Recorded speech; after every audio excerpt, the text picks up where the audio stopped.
we've talked about love before, and it's a really, really big concept. And we've talked about unconditional love, which hopefully we'll revisit.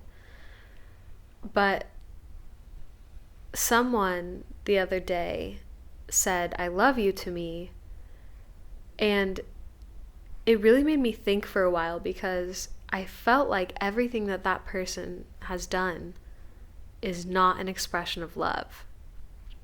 And so when they said that to me, I was wondering, do they really mean that? Is their definition of love somehow different than mine? Is the way that they think about love like completely true to them, whereas the way I think about it is completely true to me? Like, is there a discrepancy there in our levels of understanding, or is it truly different, or are they not getting it? Well, what are you saying about yourself? Because when they said, I love you, you must have had some kind of a question in your mind then. Yeah, my question was, well, it was more of a statement. It was like, no, you don't. You don't do anything in that direction. What you do to me does not seem like love. And so summarize your question again, and based on what you just said. If someone does something that doesn't seem to be in accordance with love, and then they say they love you, are they really experiencing love for you? Okay, to answer that, we need to go to philosophy a little bit. Love, like happiness, is a syncategorematic term. And what that means is it can't stand alone. What makes one person happy, for example, using that term, would make another person sick. So happiness is empty. And so is the word love. It's empty. We don't know what love means. No one knows. They may say they do, but they don't. It's based on a subjective perspective, a subjective conception. Yeah, and so that's my question. This person says that they love me and all they give me is material goods, whereas I value concepts of love like compassion and quality time and kindness. So do they not get what love is? Do I not get what love is?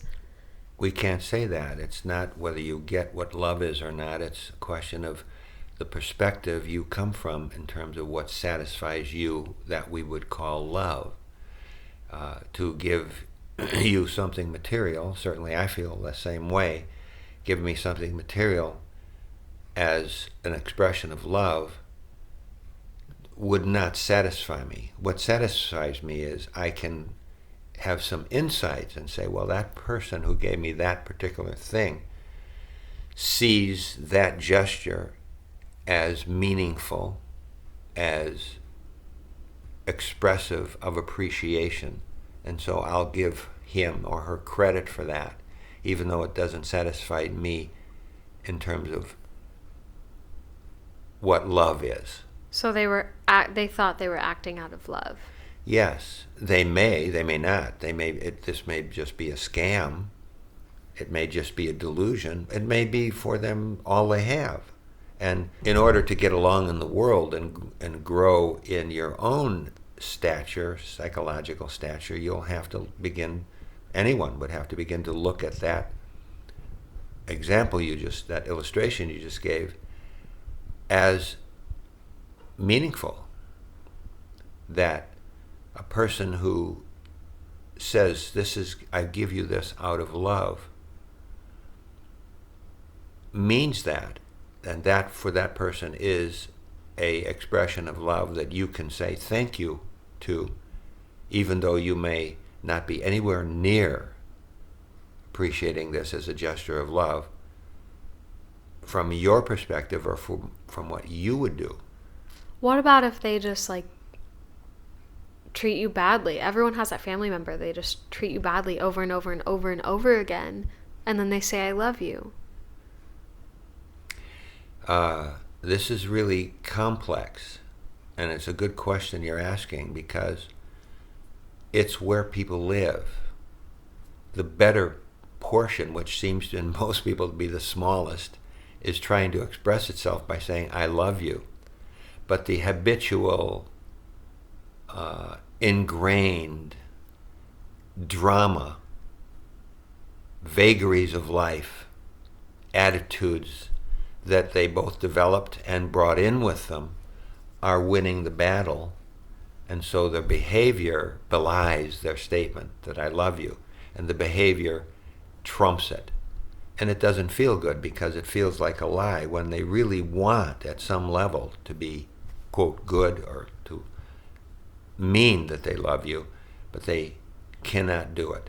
So that's another good question that I have then. If someone does treat you that way, they treat you really bad and then they say I love you, or they try to repent, how much responsibility of responding to that lies on me or anyone? Like, if they have over and over and over again burnt themselves and been awful to me, and then they decide to repent, what is the most growthful way for me to respond to that? That's going to be, the outcome is going to be a measure of your own status at the time, where you have landed in terms of breadth of insight, perspective. Without hurting someone, you certainly can understand you have a wide range of opportunities and a wide range of potential behaviors. You can be quiet. You can have some expression, some short, brief expression that satisfies convention but doesn't compromise your own integrity and cause you to think that you're just lying to them by saying thank you. It would satisfy that level. Or you could go another step if you're beyond that and say, I appreciate what you're trying to do, or I appreciate what you're doing so very much, thank you. And give them a lot of credit at the most profound level that they are just not operating under. So the best way is to just completely remove yourself from what they're doing. Like, what they are violating, that truth is not a part of my reality, and so I do not... So, like, in going beyond just not responding to seeing them where they are and being like, I appreciate that you're trying to do that, because that's not really, like, saying, oh, wow, thank you for doing that. It's saying, I appreciate the effort that you're making. That's right. That's right. And that's all. And that's all you need to say. Maybe you don't appreciate the effort that they're making. You're not there yet. I think it's wise then to acknowledge that and say, thank you for the gift, in such a way that you represent that you are showing appreciation, but not beyond that, and not gushing about it. Yeah, like, say, for example, that you have a parent or a grandparent that has just treated you badly for years and years and years, and you at first were really reactive, and then you stepped away, and now you just don't respond, but now they're trying to be nice, and they're trying to develop a relationship. How do you... Like, I feel like I would either get annoyed by that, because it's like, why didn't you do it before? Or remain neutral, which I think is a good option also, or feel guilty for not responding if all of a sudden they want to spend time and be a part of your life. All those categories you mentioned are just places to situate yourself based on your particular growth. If, for example, you reach a place where you deeply appreciate yourself because of the growth that you've acquired and the discipline you've acquired, and you really deeply appreciate yourself, and it doesn't matter, you would say, thank you so much, Grandma, for this. And you wouldn't have a problem with it because you so deeply appreciate and understand yourself. I think, like, I see you being so nice to so many people that, like, a low-level person would think that those people are undeserving. You're so nice to everyone, and people that don't get your teachings and whatever, but they're in your life, and you respond that way to them all the time. You're always welcome and open. I guess that could be seen sometimes. I mean, I would think that I was violating myself by giving them credit. And you should. And you should, because you would be violating yourself then, and so you need a more appropriate response to that that serves you, your truth, as well as doing no harm to them. So it develops, like you have to first be neutral in order to then be so comfortable with yourself that it doesn't matter. You have to get to neutrality eventually before you can go to the positive side from the negative. It's really hard because I think like, if I don't point out to them what they're doing wrong, then how do they know that they're doing it wrong? But as you've learned, when I say, yes, you do know, to people who say, I don't know, and you've seen this happen over and over, and you see that they do know. And it's their problem to deal with. I don't know why I would think it's not yours to point it out. And you may say, well, I feel like it's necessary. Okay, go ahead and point it out once. Well, it feels like not so much that's necessary, but then if I'm treating them in accordance with what they're doing, it feels like I'm playing into their scheme of untruth. And so you shouldn't do that. So that's right. And that's, again, your position at the time. So you really do have to mentally move on before you can do that, or it will be a violation. Or it will be a violation. That's correct. Well, okay, what if you feel like you're ready to do it? How do you know that you're ready to do it without it being a violation? You may not know until you get there and think it through. And I think thinking things through is one of the most violated concepts in this whole planet. People don't think things through. So I recommend thinking it through and seeing where you land and whether you can pull it off or whether you have to demonstrate some resistance to being fully truthful or some resistance to being fully kind. Well, anyway, did I answer your question? Yes, you did. Thank you. Now, there is more. When you get to a place that you say, I am, or I'm kind to the people, you've also seen me come down on people, including yourself, where I think it's important to make a point. That's my position. So I decided that this is where I must now exercise my integrity instead of just being kindness, which I've been doing over and over, then saying, no, that's shit and that's not going to happen. And then pulling that authority out and standing on it. So that is another case of evolution. That's another case of evolving into a place where you can do that. What I'm getting from what you're saying is that you can stand your ground in a way that you won't regret later, or that you don't excessively freak out. You just point something out, hey, that's not okay, in like a still neutral but firm, I guess not neutral, but... Okay, to answer your question, you can see that someone may be inappropriate, missing the point, having an attitude, something. And you accommodate that. And you give them credit. But then they step over the line, and you've seen that happen. Whether it's a friend or a grandparent or whatever, they step over the line.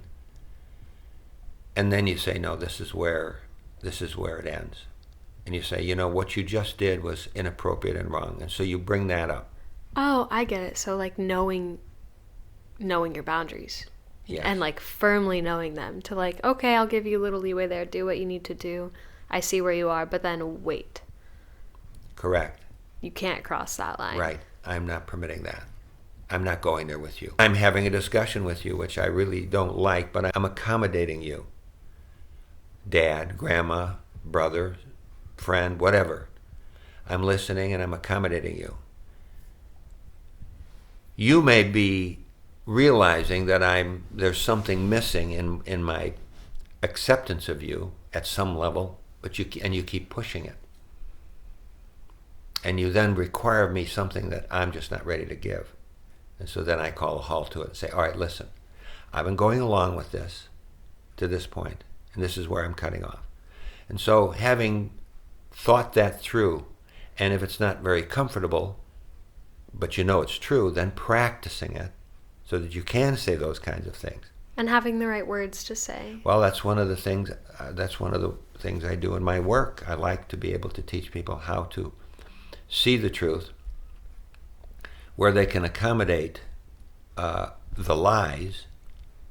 They go ahead and accommodate, and not make themselves the cosmic teacher. Accommodate it, but then if they're compromised, then pull their authority out. Pull the big gun out and say, no, this is where it ends. Here's what's really going on, and I'm not willing to go farther with you. I said that to a man recently. He was a very ultra-conservative, and he accused me of being a liberal. And so I didn't say anything to him. I just accommodated him, and he continued to push me. And then he looked me in the face, very straight and strong, and he said, I want to have a discussion with you about your stand in as a liberal. And I said, and I don't want to have a discussion with you about anything. And that was the end of it. He didn't go any further, and he walked away. And I left him in that condition, and that was well thought through in many, many other cases before I did that. And I was content with myself. That's a satisfying interaction. It was very satisfying. I listened to him until he assaulted me verbally, and then I stopped it. Simple as that. Now, had I stopped it and he continued to assault me, I'm also ready to endure it. I'm also ready to take the sword as well, because I've already thought out dying, not just physically, but dying psychologically, dying communicationally. Losing. You lose the argument, and that happens. You lose the argument, and it's okay to lose the argument. I don't know why that's such a fearful thing for so many people, including past me. Like, why does it matter? It doesn't matter. Lose the argument. And that's the more important thing that I learned in the monastic life, is surrendering outcomes. And you would always teach me that too. You would, if I had a conflict with someone and I wanted to say something to them that was bothering me about what they did, you would make me walk through it and think like, what do you want? What do you want to happen? And what will you get if, or no, this is what you'd say. You'd say, what do you lose if you don't say it? That's the way. And the answer is nothing. That's it. I lose a reactive episode that I don't want anyway. See, you quickly catch it if we ask the question in that way. What do you lose if you don't have it your way? And most people who are reasonable can't find a lot that they lose. No, they can't. They just go, but I have to say it. They have to have it, so they have to have it their way, so they're stuck on it, and that's drama. That's attachment. That's entitlement. All those things that we want to get rid of. Monastic life, by the way, teaches how to get rid of all those things. That's why I praise it.